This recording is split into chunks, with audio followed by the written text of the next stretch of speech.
Esta tarde se conocerá si el expresidente Lenín Moreno y parte de su familia y círculos cercanos serán declarados culpables o inocentes en el caso Sinohydro. Moreno escucha la sentencia en la sala de audiencia. Mandos militares de Estados Unidos, Ecuador y Colombia empezaron las coordinaciones para las operaciones conjuntas en la frontera. Lo hicieron en una inédita reunión en San Lorenzo. Unas 90 alcaldías aún no presentan sus planes de contingencia para frenar el fenómeno El Niño, según la ministra de Gobierno. En paralelo, hoy zarpó desde Guayaquil el buque científico Orión para monitorear el comportamiento del océano frente a las costas ecuatorianas. El eclipse lunar dejó imágenes recogidas en varias partes de Ecuador y el mundo. Cientos de personas se congregaron en el Observatorio Astronómico de Quito para ver el espectáculo, pero el fenómeno fue más vistoso en Guayaquil y la cámara de Televistazo lo retrató. La avalancha en Nepal formó un lago de 150 metros de largo y 50 metros de profundidad. Ahora las autoridades de ese país evalúan si es mejor drenarlo y las labores de búsqueda de víctimas continúan. Amigos, buenas tardes. Iniciamos aquí la información. En este viernes 28 de agosto, el expresidente Lenín Moreno y parte de su familia serán declarados culpables o inocentes en el caso Sinohydro esta tarde. Por ahora los procesados están a la espera de escuchar la sentencia. Recuerden que pueden seguir nuestro noticiero también en Ecuavisa Play y en ecuavisa.com. Aquí empezamos.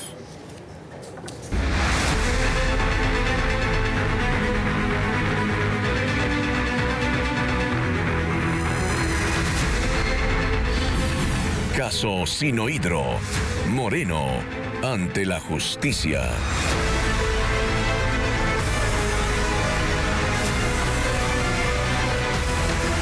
Desde las 8:30 de la mañana se desarrolla la audiencia en la que se conocerá la sentencia contra el expresidente Lenín Moreno y otras 19 personas por el caso Sinohydro. A esta hora nos trasladamos hasta la Corte Nacional de Justicia con Daniela Valencia. Adelante con los detalles, te escuchamos.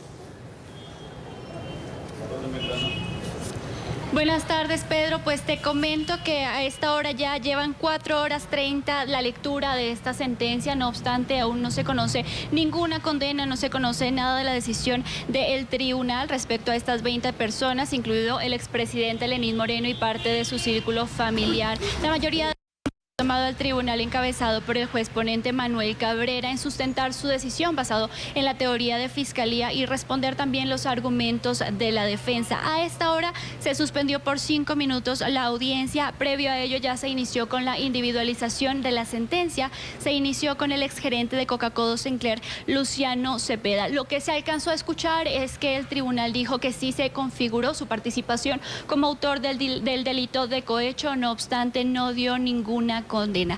Recordemos que esta audiencia de juicio se desarrolló por 30 días no consecutivos. Se suspendió el 10 de julio para que el tribunal se retirara a deliberar, es decir, les tomó 48 días aquello. Durante los días de audiencia, el fiscal general encargado, Carlos Alarcón, lo que dijo y pidió es que a 7 procesados en calidad de autores, entre ellos al expresidente Lenín Moreno, también al ex embajador de China en Ecuador, Cai Rongguo, y al empresario y amigo cercano de la familia de Moreno, se les dictara 6 años, 6 meses de prisión en calidad de autores directos.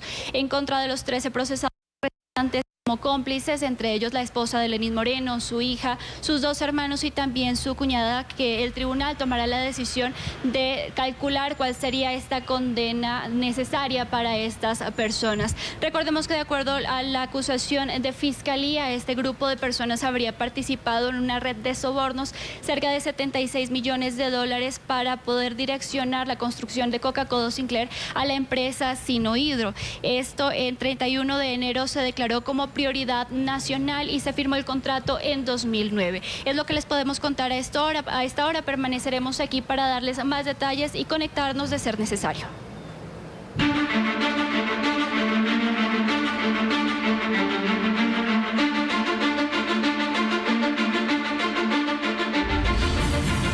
Caso Progen. Rompecabezas completo.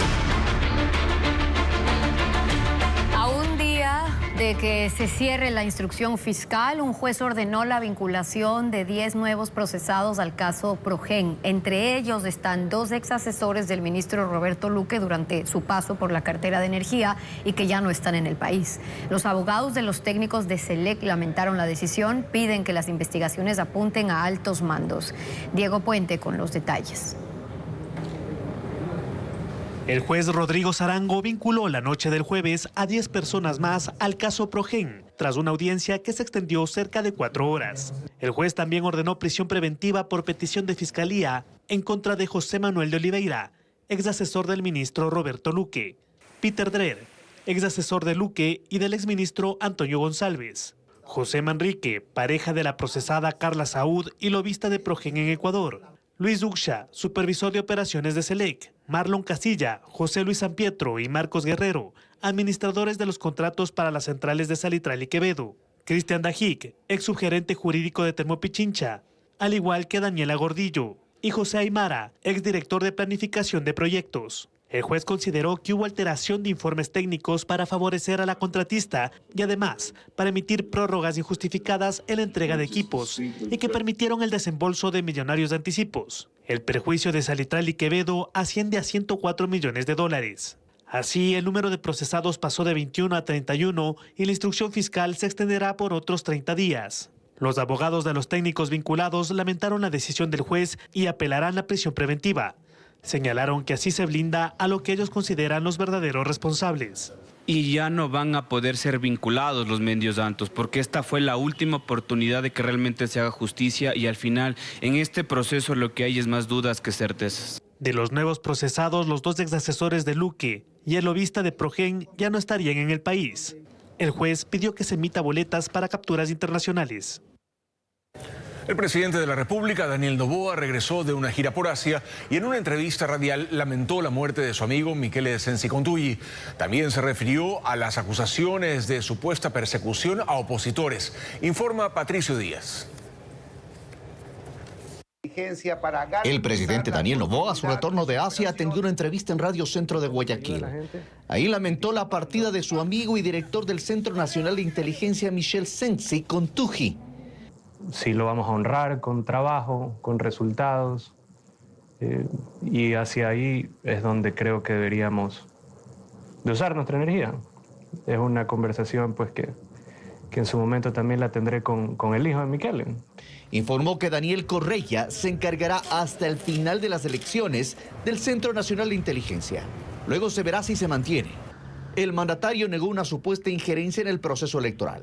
Cuestionó las críticas, por ejemplo, sobre la no calificación de la candidatura de Luisa González a la prefectura de Manabí. Tenía para escoger esa candidata que le gané 2 veces yo en las elecciones. Cualquier partido, cualquier movimiento provincial. Escoge el único, dicen que tienen experiencia, ¿no? El único que le impedía por el mismo reglamento interno es Pachacuti.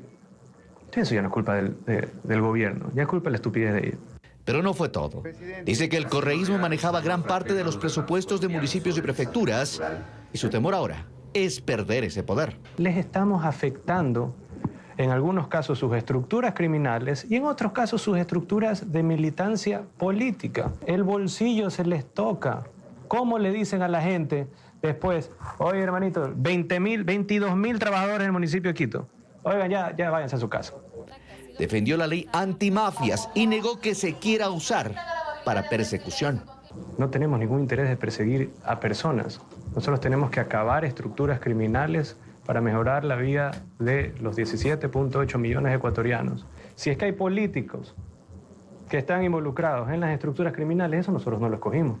Eso lo escogió ese político al meterse ahí.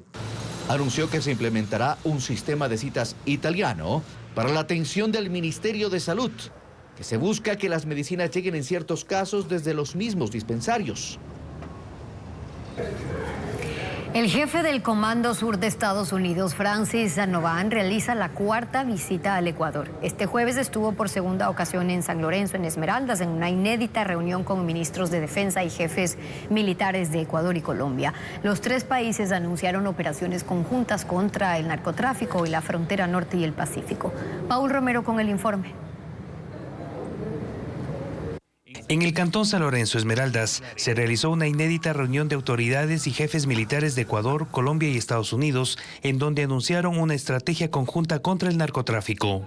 Por primera vez se sentaron en la misma mesa el jefe del Comando Sur, Francis Donovan, los ministros de Defensa y mandos militares de los dos países, para planificar operaciones coordinadas en ese sector fronterizo, en donde opera la disidencia de las FARC, Oliver Sinisterra, entre otros grupos armados para el control de la producción de cocaína y minería ilegal entre Nariño y Esmeraldas. Según el Comando Sur, se trata de un frente unificado contra cárteles y narcoterroristas.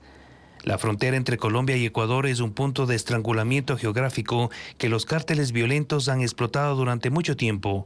Hoy estamos cambiando el juego. Son declaraciones atribuidas a Donovan, que considera que fue una poderosa demostración de unidad regional para consolidar una estrategia unificada para cazar al liderazgo de los cárteles, destrozar su logística y negarles permanentemente un refugio seguro. El jefe del Comando Sur llegó por segunda ocasión a San Lorenzo. La primera vez fue el mes pasado, cuando iniciaron los patrullajes conjuntos entre las Fuerzas Armadas y militares estadounidenses en la ruta del Pacífico. En esta ocasión también estuvo en Colombia, en el puerto de Tumaco, a 85 kilómetros de San Lorenzo, en donde se reunió con el nuevo mando militar del país vecino. No existe antecedentes de una ofensiva militar de 3 países contra el narcotráfico en la frontera norte. Las operaciones conjuntas se ejecutarán con intercambio de información de inteligencia, logística, infraestructura y movilización de tropas a zonas de conflicto, todas bajo reserva. Tras la devastadora inundación del miércoles en la frontera entre Nepal y China, un nuevo peligro amenaza al distrito de Rasuwa. Un lago que se formó tras el deslizamiento de rocas y escombros comenzó a desbordarse y hay peligro de provocar otra inundación. La cifra de muertos, además por el alud en Nepal, asciende ahora a 552. Este es el lago que se formó en la zona fronteriza del Tíbet, una región autónoma de China, después del desprendimiento de un glaciar en Nepal. Ocurrió luego de que grandes cantidades de rocas, sedimentos y hielo bloquearon el cauce de un río. El lago está ubicado a más de 10 kilómetros arriba del puerto fronterizo de Jirong, cerca de la confluencia de los ríos Shoshenkola y Purepu Sangpo. Mide 150 metros de largo y 50 metros de profundidad. El agua de las zonas altas comenzó a acumularse detrás de esa barrera y las autoridades del distrito de Rasuwa dijeron que había comenzado a desbordarse, lo que obligó a suspender temporalmente las operaciones de rescate ante el temor de una nueva inundación. China desplegó un equipo de 8 ingenieros para estudiar el lago mediante sobrevuelos y modelos 3D y analiza la posibilidad de abrir un canal de drenaje controlado, aunque esta operación aún no se ha confirmado. Nepal mantiene la alerta y pide a los equipos de socorro y a la población estar atentos en caso de emergencia para trasladarse a zonas seguras. El ejército nepalí ya ha rescatado a 883 personas, entre ellas 350 que permanecían atrapadas dentro del túnel de la central hidroeléctrica Upper Trishul. Además, 555 turistas que se encontraban en la ciudad de Jirong han sido evacuados. Otros contingentes continúan excavando entre el barro y los escombros para buscar a más sobrevivientes, aunque la esperanza de encontrarlos con vida se desvanece con el paso de las horas. Vamos a una pausa y al regresar, una bebé de días de nacida enfrenta las secuelas de quemaduras de 2º grado tras ser colocada en una termocuna en un hospital de Riobamba. Ya volvemos con los detalles del caso. Revisamos ahora el pronóstico del clima para esta tarde. El INAMI prevé cielos despejados en la región costa y por esto también un nivel alto de radiación, sobre todo en las provincias de Guayas y El Oro. Pasamos a la sierra porque ahí también se registrarán cielos despejados y un nivel extremo de radiación, sobre todo en Imbabura, Pichincha, Cañar, Azuay y Loja. En la Amazonía, mientras tanto, se reportan lluvias en Pastaza, Morona, Santiago y el resto de provincias tendrán algo de cielo parcialmente nublado. Ahora, en Galápagos se espera un cielo parcialmente nublado en la mayoría de las islas.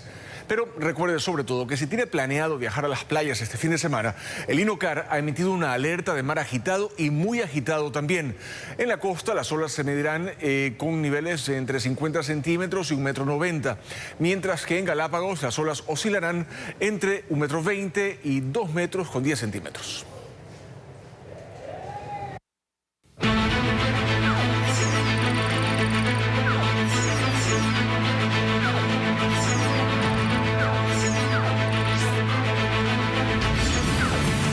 fenómeno del niño. A no repetir la historia.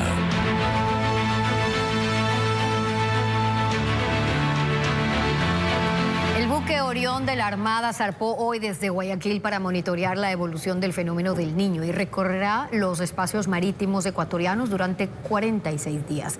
La tripulación tomará muestras de 59 estaciones oceanográficas. Estefanía Arias asistió a la ceremonia en la base Naval Sur.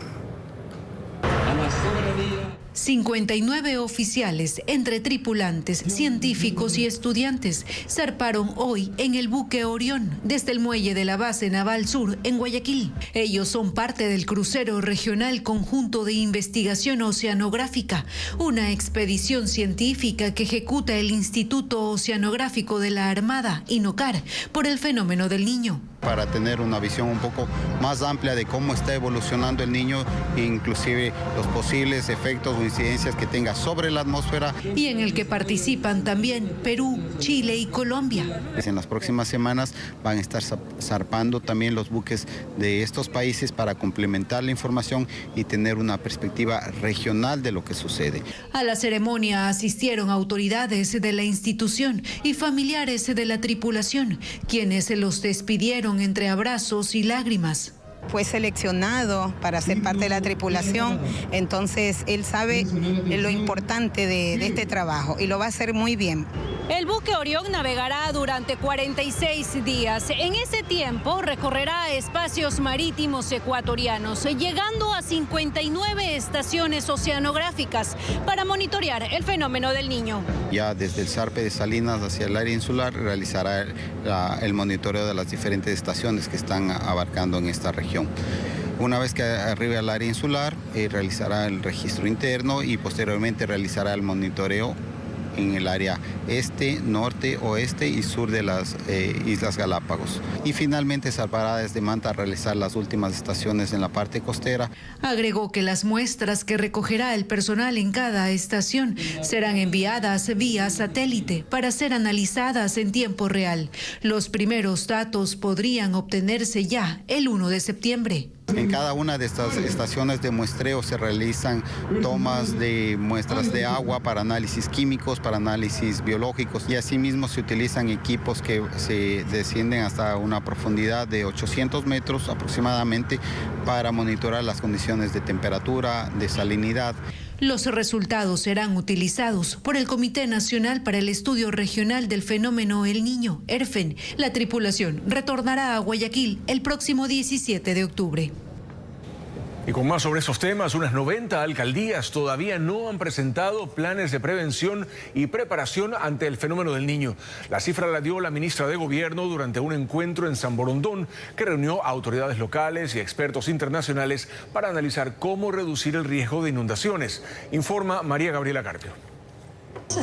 Desde temprano, delegados del gobierno, autoridades locales y técnicos llegaron a San Borondón con una misma preocupación: cómo preparar a las ciudades ante la amenaza del fenómeno del niño. Pero el encuentro dejó al descubierto cuánto falta por hacer. En mayo pasado, el Comité de Operaciones de Emergencia solicitó a todos los gobiernos autónomos descentralizados que entregaran planes de acción. Pero han pasado 3 meses y el proceso todavía está incompleto. Aproximadamente unos 90 alcaldes no han entregado, algunos que lo han entregado, hay como el 70-75% que entregó recién en estos días el plan y se está revisando. El mapa oficial de gestión de riesgos mantiene en alerta naranja a 143 cantones de 17 provincias, con mayor susceptibilidad a inundaciones, principalmente en la costa, como Guayas, Los Ríos, Esmeraldas y Manabí. Con ese escenario, expertos de Argentina, Brasil y Panamá pusieron sobre la mesa lo que sus ciudades aprendieron después de inundaciones, redes colapsadas y años de inversión en prevención. Hay que pensar que la inversión en prevención es un ahorro en futuro. No se va a poder hacer todo, no se van a poder hacer grandes obras, pero de mínima, limpiar los conductos cloacales, limpiar los conductos pluviales, tener las cámaras de registro limpias. Brasil puso el foco en algo más básico. Antes de construir más, hay que saber en qué estado está lo que ya existe. Primero, la inspección de la tubería. Necesitas saber cómo está la tubería. Segundo, la limpieza. Y tercero, necesita hacer la rehabilitación. Panamá llevó la discusión, en cambio, a otro punto. La infraestructura por sí sola no basta si el gobierno central y los municipios no trabajan bajo una misma planificación. Pero sobre todo la necesidad de organizarnos, ordenamiento territorial, sistemas de alerta temprana para mitigar lo que viene más adelante. Este no es el último niño, los niños cada vez son más frecuentes y pueden ser hasta más impactantes. La lección que todos los expertos dejan es la misma. Un país o una ciudad no empieza a prepararse cuando llega la inundación, sino desde mucho antes. Por lo que en Ecuador, los técnicos de riesgos ya empezaron a recorrer los territorios para verificar los planes y comprobar qué tan preparados están realmente los municipios. Una bebé de apenas días de nacida enfrenta las secuelas de quemaduras de segundo grado que afectaron el 40% de su rostro. Sus padres aseguran que las lesiones se produjeron mientras estuvo en una termocuna del Hospital Provincial General Docente de Riobamba. La familia exige que se determine qué fue lo que pasó. Tenía apenas unos segundos de nacida cuando su madre la recibió por primera vez entre sus brazos. Era el momento que Lisbeth Sacta, de 23 años, y Maigan Tamba, de 22, habían esperado para empezar esta nueva etapa como familia. Su hija nació el 19 de agosto en el Hospital Provincial General Docente de Riobamba, pero la alegría de ese primer encuentro cambió pocas horas después. Según relata Lisbeth, la bebé fue colocada en una termocuna para regular su temperatura. Dice que permaneció allí alrededor de 5 minutos y que cuando volvieron a entregársela, su rostro y otras partes del cuerpo tenían quemaduras. Me pasaron a mi hija y mi hija tenía toda la cara llenita de ampollas. Y ahí fue donde me sentí peor y solo les dije que yo no les había entregado así a mi hija. Yo a mi hija les entregué en perfectas condiciones, sin nada, sana. El examen realizado por un médico legista dentro del caso que ya conoce la Fiscalía determinó quemaduras de segundo grado. Las lesiones comprometen tejidos del párpado y la frente, también alcanzan las mejillas y la nariz. El 40% del rostro está afectado. Además presenta ampollas en brazos y piernas. Y para sus padres hay una pregunta que sigue sin respuesta. ¿En qué condiciones estaba la termocuna? La doctora me dijo que se elevó un poquito la temperatura de la termocuna y que mi bebé sufrió unas pequeñas quemaduras. Pero con el tiempo que yo pasé ahí internada, escuchaba que las enfermeras y personal de adentro decían que esas termocunas ya ni siquiera funcionaban. Tras 5 días, la bebé recibió el alta. Sus padres dicen que salieron del hospital sin indicaciones sobre los tratamientos posteriores. No nos han instruido realmente ellos cómo nosotros deberíamos actuar cuando ya le tengamos a nuestra nena en casa. Por eso, aseguran que buscaron atención particular para determinar el tratamiento de su hija. Televistazo solicitó al hospital una entrevista para conocer su versión de lo ocurrido. La respuesta fue que el Ministerio de Salud emitirá un comunicado después de que el próximo lunes peritos realicen una inspección en el hospital.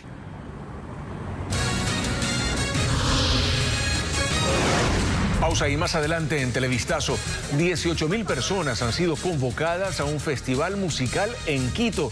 Ya volvemos con la lista de artistas y el operativo de seguridad para este evento.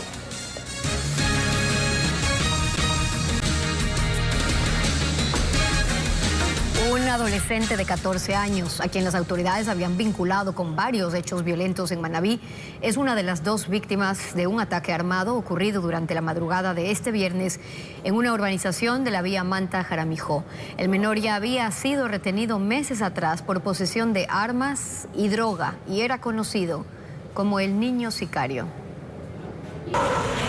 El ataque ocurrió antes de la medianoche en una urbanización en la vía Manta-Coliza-Jaramijó, en Manabí. Hasta el lugar llegó un grupo de hombres encapuchados y vestidos de negro. Los atacantes dañaron el sistema de videovigilancia, sometieron e hirieron al guardia de seguridad y avanzaron hasta una vivienda que había sido arrendada recientemente. En el inmueble había 3 personas, 2 fueron acribilladas y la tercera logró escapar saltando el cerramiento. La policía confirmó que uno de los fallecidos era un adolescente de 14 años, a quien las autoridades habían relacionado este año con una balacera en Jaramijó, en la que murió un comerciante. El menor de edad era parte de los lobos, ¿no? Tengo entendido, aquí hay una disputa entre choneros y los lobos. Me imagino que los choneros fueron a asesinarles a este menor de edad y esto incluso va a traer más muertes, ¿no? El adolescente ya tenía antecedentes con la policía. El 28 de febrero fue retenido por posesión de armas y droga, pero recuperó su libertad. 15 días después, las autoridades lo relacionaron con el ataque de Jaramillo, en el que utilizó un fusil. Con el paso de los meses, su nombre comenzó a aparecer en otras investigaciones policiales y se hizo conocido como el niño sicario. Mire, 13 años con una K-47, yo vi el video que entró a asesinar, incluso fue público, fue detenido, fue aislado, fue aprendido y le mandaron libre. Este menor de edad se pudo haber evitado la muerte de él. En vez de estar en la calle cometiendo más sicariatos, más asesinatos, él debía estar en un centro de rehabilitación para menores y le mandaron libre.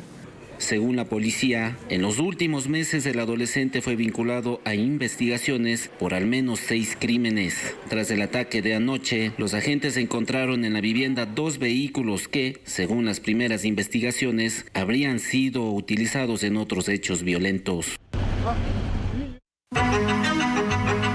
Los niños y adolescentes son el blanco de las mafias en las zonas más vulnerables del país.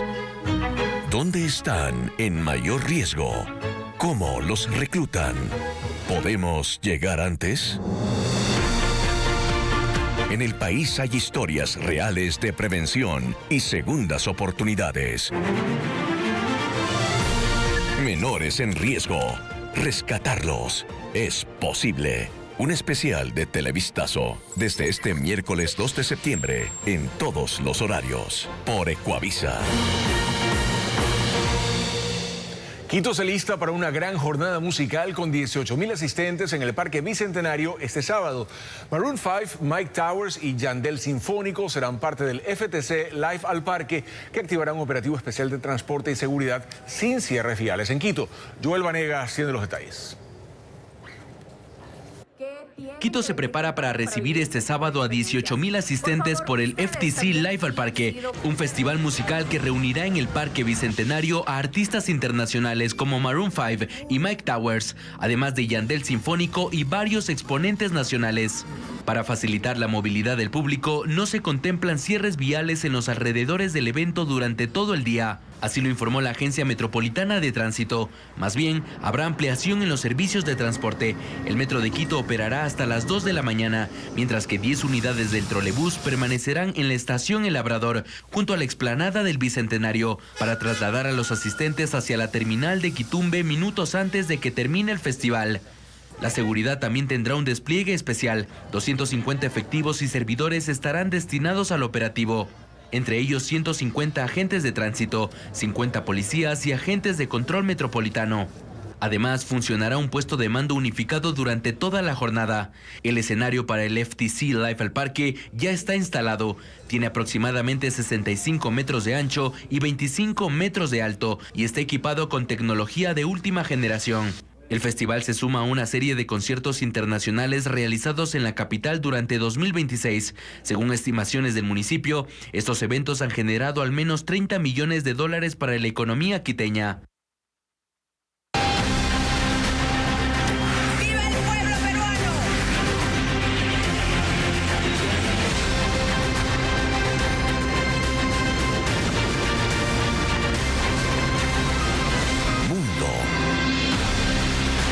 Intensa tormenta de granizo afectó el departamento de Doubs en el este de Francia, especialmente en las localidades de Besançon, Baume-les-Dames y Montbéliard. Las bolas de hielo eran entre 4 y 8 centímetros de diámetro. El hielo provocó daños en vehículos, vegetación, debido a su gran tamaño y fuerza. Imágenes registradas durante la noche muestran la violencia del fenómeno. El rey Harald de Noruega falleció a los 89 años en Oslo. Él padecía anemia hemolítica, había sido hospitalizado este mes, sufrió posteriormente una infección bacteriana en la sangre. Era el monarca de mayor edad en toda Europa. Harald estuvo 35 años en el trono de Noruega, fue muy cercano y respetado por el pueblo por su carácter humilde.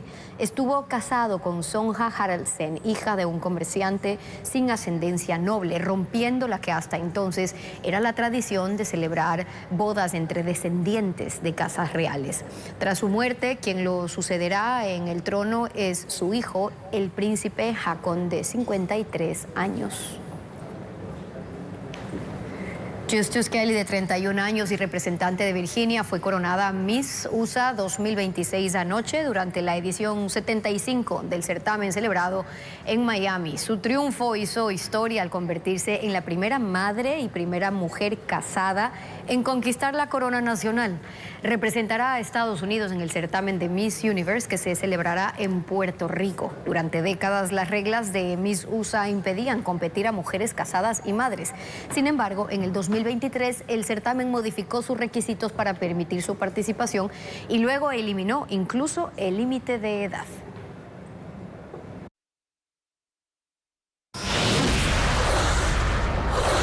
La Copa de Liderazgo Sostenible llegó hoy a Ecuavisa. Esta distinción se entrega en el marco de la próxima Cumbre Internacional de Comunicación Corporativa, que se desarrollará por primera vez en Guayaquil.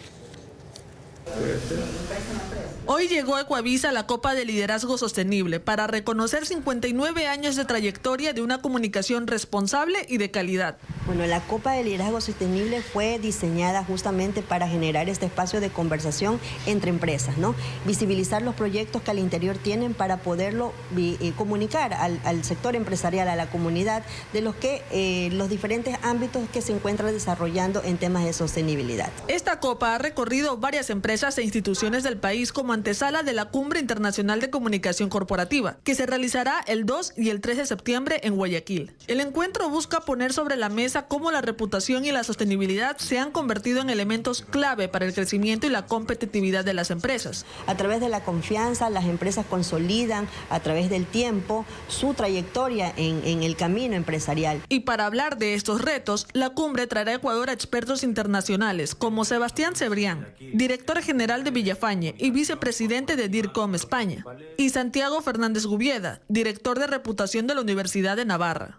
A ellos se sumarán líderes de empresas ecuatorianas y representantes de distintos sectores para compartir experiencias a nivel internacional. También nos llena de orgullo que no solamente contaremos con empresas ecuatorianas, nos acompañan empresas de Perú, de Colombia, de Argentina, que ven en Ecuador un punto central para poder tener este evento de gran magnitud y poderlo llevar a sus organizaciones. Será la primera vez que este encuentro se realice en Ecuador, con Guayaquil como sede de una conversación que reunirá al sector empresarial, a la academia y a expertos internacionales.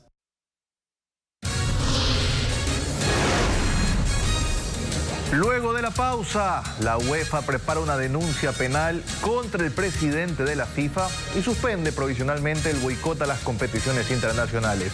Ya volvemos con los detalles. Un vehículo y un bus interprovincial chocaron en la vía Santo Domingo-Quinindé y el impacto dejó una persona fallecida, otras 3 heridas. Estas fueron trasladadas a casas de salud. Bomberos, policía, agentes de tránsito acudieron al sitio para atender la emergencia y realizar las diligencias tras este siniestro. Quito tuvo anoche una gran fiesta caribeña. 10.000 personas cantaron y bailaron al ritmo de Rawayana, la banda venezolana que llegó con su tour ¿Dónde es el After? Y que estará este sábado en Guayaquil. Joel Vanegas con los detalles.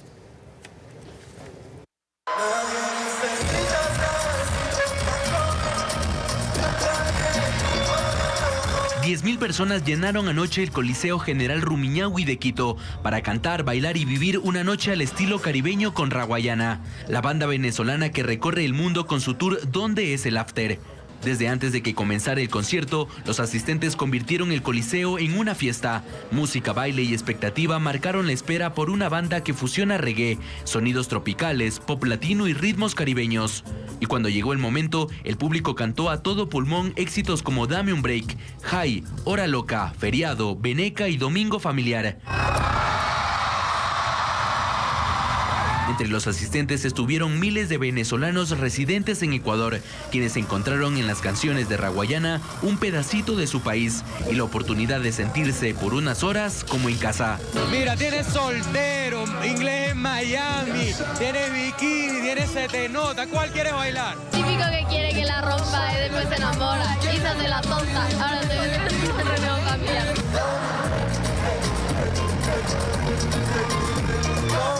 La fiesta no termina en Quito. El tour continúa este sábado 29 de agosto en Guayaquil, donde Rawayana se presentará en el Coliseo Voltaire Paladines Polo.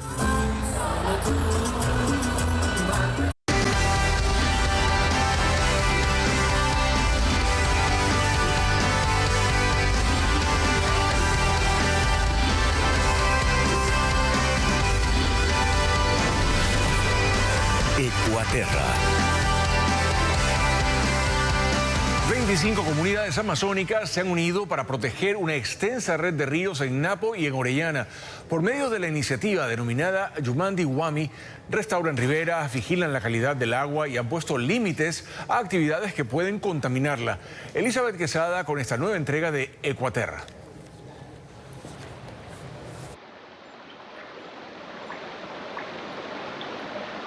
El agua que desciende de los bosques del Sumaco y del Cerro Galeras no se queda en un solo río. Avanza, se une a otros 9 afluentes y forma una red de 1.500 kilómetros que atraviesa Napo y Orellana. De ella se abastecen 500 comunidades. Por eso protegerla es también proteger la vida que crece a su alrededor.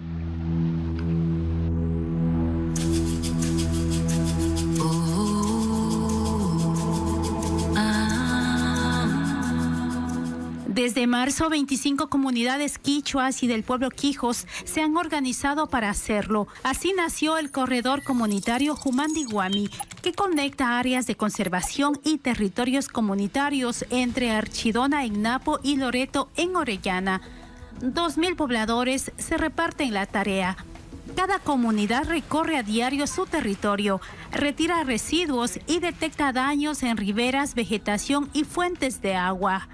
La recuperación ya alcanza 300 hectáreas de las 1.300 previstas. Junto a los cauces, siembran yutsos y bambú cultivados en sus propios viveros. El Guataraco concentra buena parte de los esfuerzos de protección, pues recibe las aguas de los otros 9 ríos. Y para saber qué está ocurriendo en él, las comunidades junto con técnicos de la Prefectura de Orellana monitorean la calidad del agua. Los últimos análisis muestran indicadores favorables.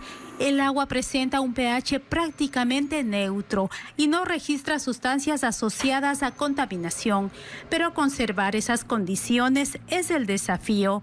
La tala y la minería ilegal en la zona de amortiguamiento del Parque Nacional Sumaco son las principales amenazas. En este sector estamos agua pura, limpia, tenemos cristalina, donde que eso nosotros, ese vía corredor, nosotros queremos cuidarlo lo máximo para nuestras futuras generaciones. Cuando detectan una alteración, las comunidades la llevan a sus asambleas y presentan la denuncia ante las autoridades. La protección también ha puesto límites a la forma de ocupar y aprovechar el territorio. Cerca de los ríos está restringida la construcción de hoteles y cabañas. 200 emprendimientos turísticos buscan generar ingresos sin contaminar los ríos. Sus aguas residuales pasan por sistemas de tratamiento y además utilizan jabones y repelentes biodegradables. El mismo río que genera ingresos para las familias es el que las comunidades intentan mantener limpio, porque en esta red el agua no conoce los límites entre una comunidad y otra. Lo que se protege aguas arriba sigue su curso hacia quienes viven más abajo.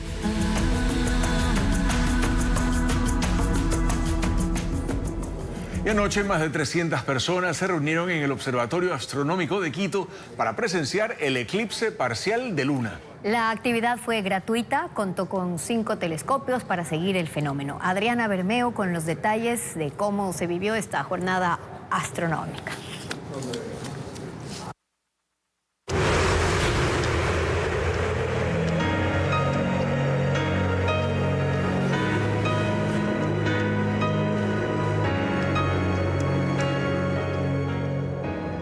Entrada la noche del jueves, el movimiento se intensificó en el Observatorio Astronómico de Quito. Se instalaron telescopios, se calibraron lentes, se colocaron pantallas y familias enteras empezaron a llegar para ver de cerca el espectáculo lunar. Algunos habían reservado su ingreso con anticipación.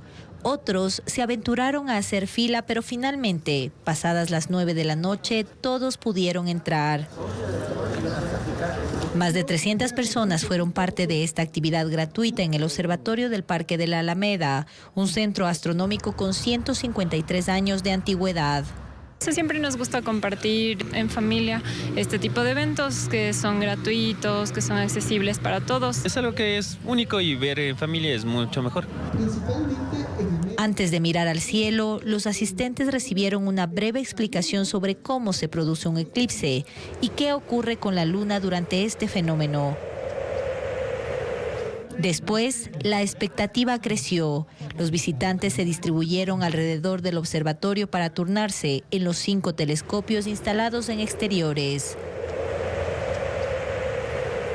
Con ayuda de los telescopios tienen un gran acercamiento, es como hacer zoom a una cámara. Entonces, tenemos una amplificación de lo que es el disco lunar para poder observar a simple vista y más claramente los cráteres, los mares lunares, los pequeños relieves que tiene la luna. Cada uno se tomó unos 30 segundos para mirar, captar detalles y con suerte guardar esa imagen en su memoria.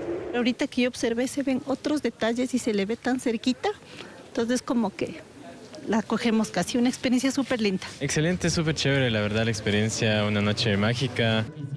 La jornada organizada por el observatorio terminó pasada la medianoche. Hasta enero de 2028 habrá 3 eclipses de luna y 1 de sol. El más próximo será en febrero de 2027. Con estas imágenes concluimos. Amigos, gracias a ustedes por acompañarnos en esta emisión. Recuerden que la información se actualiza también minuto a minuto en ecuavisa.com y en Ecuavisa Play. Y además los invitamos a seguir nuestras redes sociales para que puedan acceder a noticias verificadas con el sello de Televistazo. Así es, las noticias regresan a las 19 horas, pero vamos a dejarlos ahora con estas imágenes del eclipse lunar parcial visible desde la noche de ayer jueves hasta esta madrugada en Ecuador y varios rincones en el mundo. Los primeros reportes en redes sociales comenzaron a darse la noche de ayer desde ciudades como Guayaquil, Manta y Cuenca también. En Guayaquil se pudo apreciar mejor con un cielo que estuvo despejado. La sombra comenzó a cubrir el disco lunar pasadas las 21 horas con 33 minutos. Marcaban el inicio de la fase parcial de este gran evento. Mientras que a las 23 horas con 12 minutos ya se contempló el punto máximo del fenómeno en el país. Un espectáculo astronómico que reunió a familias, expertos y aficionados para observar a la luna teñida casi en su totalidad de un tono rojizo, fenómeno popularmente conocido como luna de sangre. Una buena tarde a todos.